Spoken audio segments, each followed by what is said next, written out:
جہاں سے حضرت اسامہ کی جماعت گزرتی تھی وہاں کے مرتدین اسلام واپس آ جایا کرتے تھے کہ اگر اسلام مدینے سے ختم ہو گیا ہوتا تو اتنی بڑی جماعت مدینے سے نہ آتی. دیکھو یہ صاف بات ہے. معلوم ہوتا ہے کہ جماعت کی نقل و حرکت ہی اسلام کا تعارف کو باقی رکھے ہوئے. سیدھی بات ہے. اس سے کسی شعبے کا انکار یا اس سے کسی شعبے کا استخفاف یہ تو شیطان کا وسوسہ ہے جو شیطان دلوں میں پیدا کرتا ہے. ورنہ اگر حدیثوں پر غور کرو اور ان واقعات پر نظر کرو تو تمہیں اس کے علاوہ کچھ نہیں ملے گا کہ اللہ کے راستے کی نقل و حرکت یہی ارتداد کا واحد علاج ہے. اسی لیے کہا تھا حضرت عمر رضی اللہ تعالیٰ نے بعد میں کہ اگر ابو بکر اس دن ہماری رائے کے خلاف اپنی بات پر نہ جمتے تو امت مرتد ہو چکی تھی. یہ فرمایا حضرت عمر نے بعد میں کہ اللہ نے ابو بکر کے دل کو جمائے رکھا اپنی بات پر. اگر اس دن ہماری بات مان لیتے اور جماعت کو روک لیتے ہمارے کہنے پر تو امت مرتد ہو چکی تھی. حضرت عائشہ بھی فرماتی تھی اگر میرے والد کا عزم نہ ہوتا اس دن کا تو امت مرتد ہو چکی ہوتی. میرے دوستوں عزیزوں یہ ایک حقیقت ہے. اس لیے صحابہ کرام کے خروج کے نفر کے واقعات کثرت سے حیات الصحابہ کے پڑھنے کا اصل مقصد ہی یہی ہے کہ امت جاگے اور امت اس کام کو کام سمجھے. کوئی تنظیم نہیں ہے تبلیغ والوں کی اور کوئی جماعت کا کام نہیں ہے. ہر امتی کی ذمہ داری ہے کہ دین کا نقصان جہاں بھی ہے جس شکل میں بھی ہے اس دین کے نقصان کو ختم کرے. اور یہ بھی بات میری سب کے ذہن میں رہے کہ اس دین کے نقصان کو ختم کرنے کا جو یہ نقل و حرکت کا طریقہ ہے یہ عین سنت ہے. یہی عین سنت ہے. یہ عین سنت ہے. یہ عین سنت ہے. یہ کوئی نئی تحریک نہیں ہے. یہی عین سنت ہے. کسی نے کہا تھا مولانا صاحب علیہ سے کہ معلوم ہوتا ہے آپ کا کام سنت کے زیادہ قریب مشابہ ہے. حضرت نے فرمایا نہیں سنت کے مشابہ نہیں عین سنت یہی ہے. مولانا صاحب کو یقین تھا کہ یہ کام نبوت والا کام ہے. اس پر یقین تھا اور اس یقین نے ہی بات کو آگے چلایا ہے.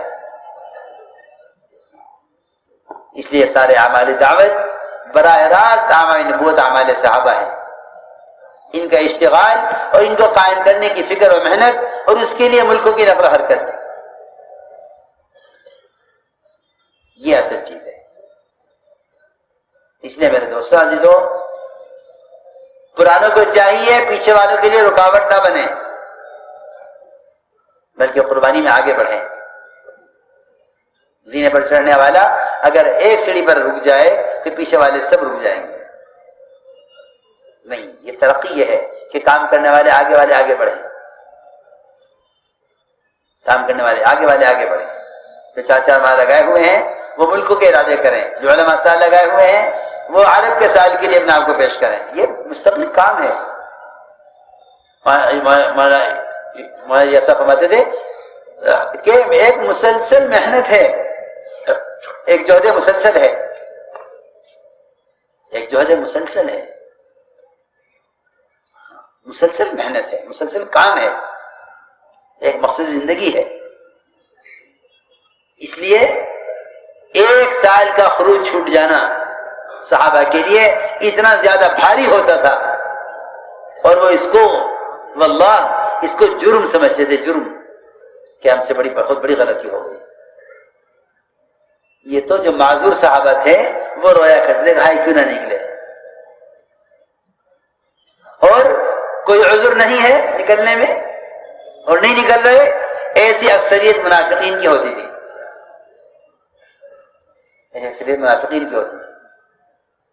اور وہ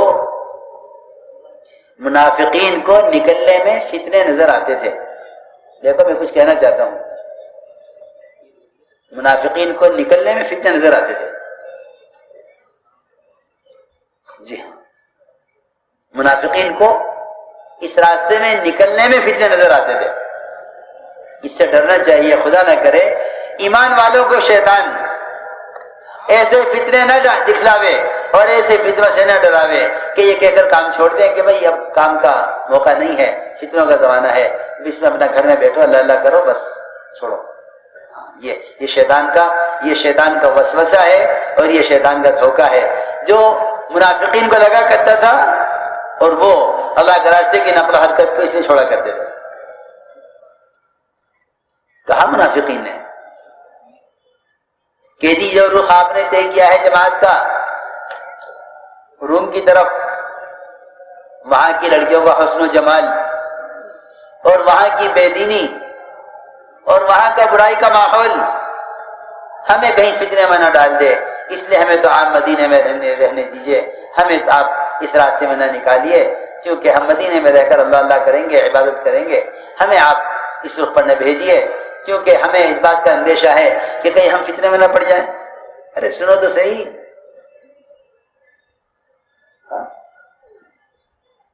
اللہ نے جواب دیا، اللہ نے جواب دیا قرآن میں ان کی بات کا۔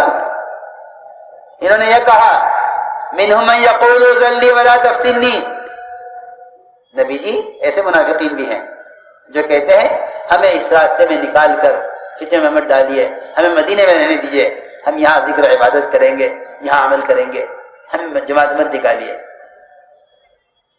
اللہ نے جواب دیا الا فی الفتنۃ سقطوا، ارے یہ تو فتنہ میں پہلے ہی پڑ چکے ہیں، ان کا نہ نکلنا خود فتنہ ہے، ان کا نہ نکلنا خود فتنہ ہے۔ اللہ نے جواب دیا الا فی الفتنۃ سقطوا، کہ یہ جو فتنے میں پڑے ہوئے ہیں۔ اس لیے میرے دوستوں عزیزوں، اس لیے میں نے عرض کیا ہے کہ اللہ کے راستے کی یہ نقل حرکت اللہ کے امر کی وجہ سے ہے، حکم کی وجہ سے، ہمارا نکلنا حکم کی وجہ سے ہے۔ دین سیکھنا وقتی چیز ہے، دین محدود ہے، فرائض محدود ہیں، احکام محدود ہیں، کام کے تقاضے لا محدود ہیں۔ اسے ہم سب فرمایا کرتے تھے کہ نماز کا وقت، روزے کا وقت، زکوٰۃ کا وقت، حج کا وقت، ان سارے فرائض کے اوقات متعین ہیں، اس کے لیے آدمی پہلے سے تیار ہو جائے گا۔ لیکن صرف دعوت کا کام ایسا ہے کہ اس کے تقاضے بے وقت آئیں گے اور بر وقت آئیں گے، اس کے تقاضے بے وقت اور بر وقت۔ ٹھیک ہے، نماز اتنے بجے ہوگی پہلے سے تیار ہے، حج فلاں مہینے میں ہوگا پہلے سے درخواست دے کر ٹکٹ لے کر انتظام کر کے تیار ہے، زکوٰۃ فلاں مہینے میں دینی ہے پہلے سے نکال کے مال الگ کر لیا ہے، روزہ صبح رکھنا ہے رات سے تیاری کر لی ہے۔ یہ حج کا بیان میں نقل کر رہا ہے، اسی طرح لکھا ہوا ہے، لیکن دعوت کے تقاضے بے وقت آئیں گے بر وقت آئیں گے۔ اس لیے میرے دوستو عزیزو، کام کو کام بناؤ، کام کو کام بناؤ۔ یہ کوئی احسان نہیں ہے کام کر کے میں نے چلہ دے دیا۔ امت کو جہنم سے بچانا، ارتداد کی ہواؤں سے، ارتداد کی گھٹاؤں سے نکالنا اور امت کو ردت کے گڑھوں سے نکالنا، یہ ایک محنت ہے، ایک کام ہے، ایک سیلاب ہے انسانوں کا جو جہنم کی طرف ایسا بہہ رہا ہے کہ آپ کو دریا بہتا ہوگا۔ مگر یہاں ایک غلط فہمی شیطان نے پیدا کی ہے کہ اپنا اپنا کرو، جو مرے گا وہ اپنی اپنی قبر میں جاوے گا۔ ایسا تھوڑا ہی ہے، ایسا ہوتا معاملہ تو بہت آسان تھا۔ اللہ تعالیٰ جاننے والوں کو نہ جاننے والے سے پہلے پکڑیں گے، عمل کرنے والوں کو عمل نہ کرنے والے سے پہلے پکڑیں گے۔ اس لیے قرآن نے تو کھول کر کہہ دیا کہ دعوت کے بغیر نجات نہیں ہے۔ قرآن نے تو کھول کر کہہ دیا کہ دعوت کے بغیر نجات نہیں ہے، دعوت کے بغیر نجات نہیں ہے، یہ تو قرآن نے کھول کے کہہ دیا۔ آپ پڑھتے کیوں نہیں قرآن سمجھ کر؟ ایک جماعت چلی ایسی قوم کو دعوت دینے کے لیے جن کو اللہ نے ہلاک کرنا طے کر لیا تھا، عذاب دینا طے کر لیا تھا۔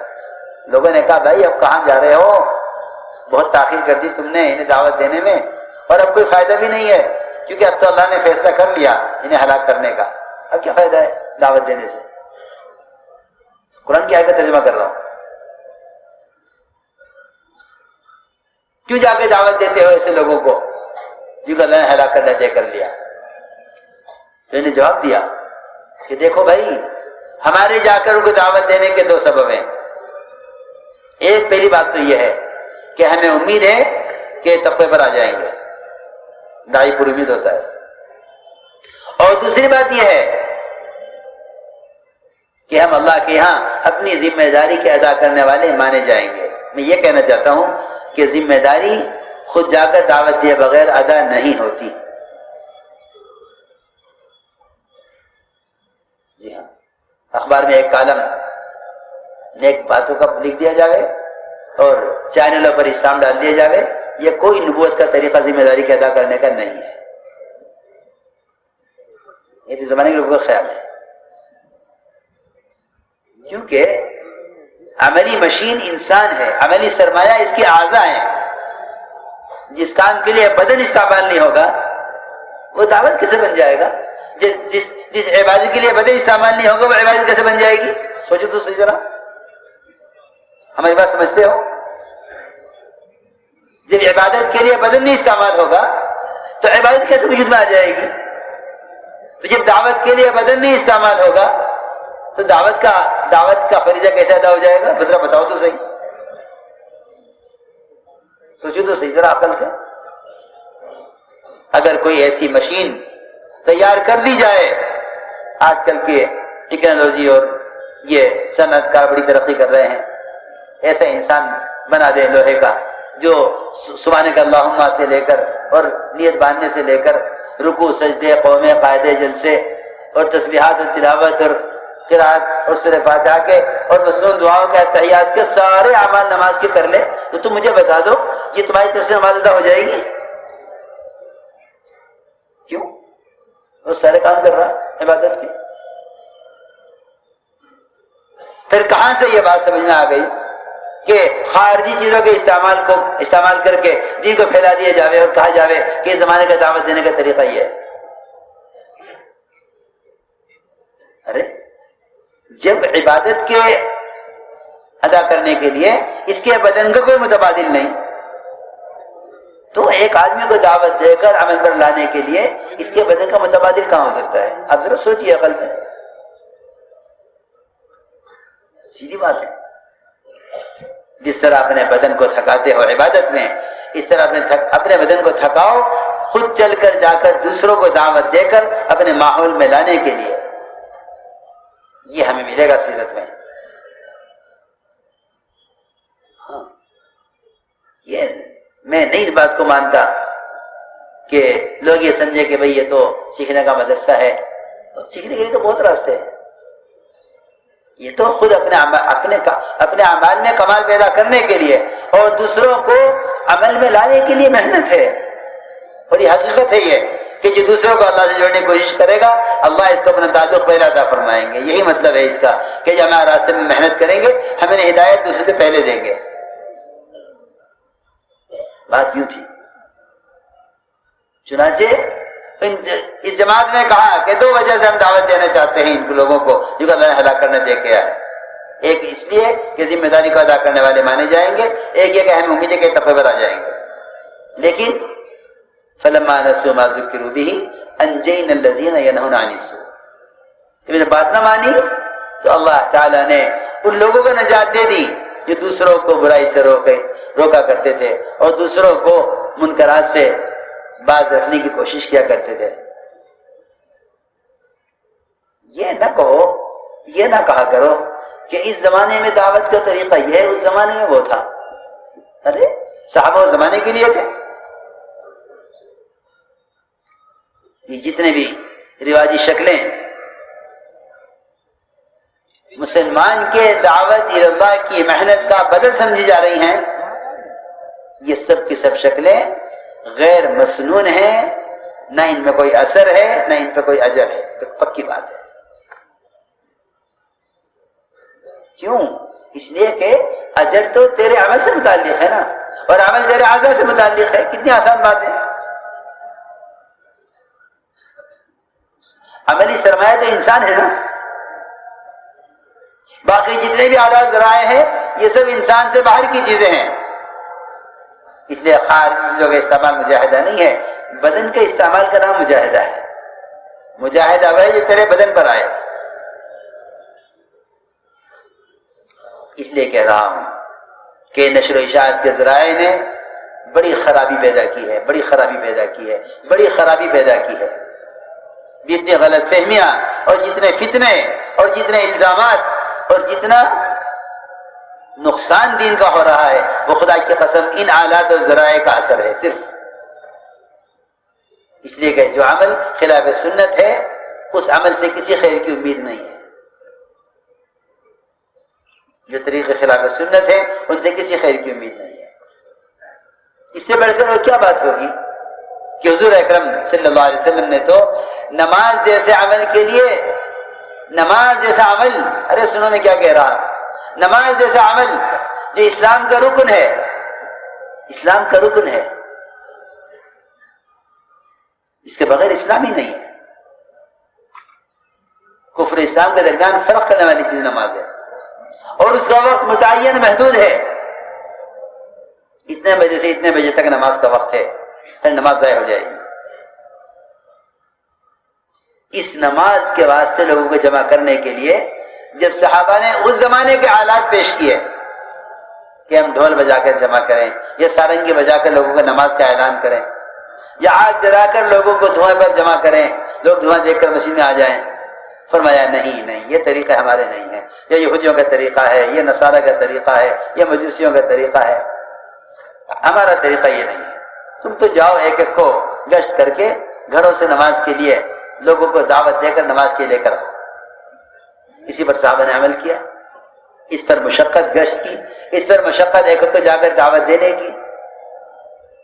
بڑی بات یہ ہے مشقت کی کہ جو آدمی آ کر بیٹھ جائے پہلے سے وہ آخری آنے والا کا انتظار کرے۔ روایت میں ہے کہ آپ اس وقت تک انتظار کرتے تھے مصلیوں کا جب تک آنے والوں کے جوتوں کی آہٹ سنتے رہتے تھے، نہیں بھائی بیٹھے رہو، ابھی لوگ آ رہے ہیں، ابھی لوگ آ رہے ہیں نماز کے لیے، ابھی لوگ آ رہے ہیں نماز کے لیے۔ یہ نہیں تھا کہ 4:45 بجے نماز پڑھی ہو جائے گی، کوئی آوے یا نہ آوے، یہ نہیں تھا۔ صحابہ نے عمل کیا اس پر، اور جو آلات ذرائع تھے اس زمانے کے بات کو پھیلانے پہنچانے کے لیے، اعلان کرنے کے لیے، آپ نے سب سے انکار کر دیا۔ بھائی یہودیوں کا طریقہ ہے، نصارہ کا طریقہ ہے۔ اس سے ذرا سا سوچو ٹھنڈے دماغ سے کہ جب اس زمانے کے وہ آلات جن میں کچھ نہیں تھا سوائے آواز کو بڑھانے کے،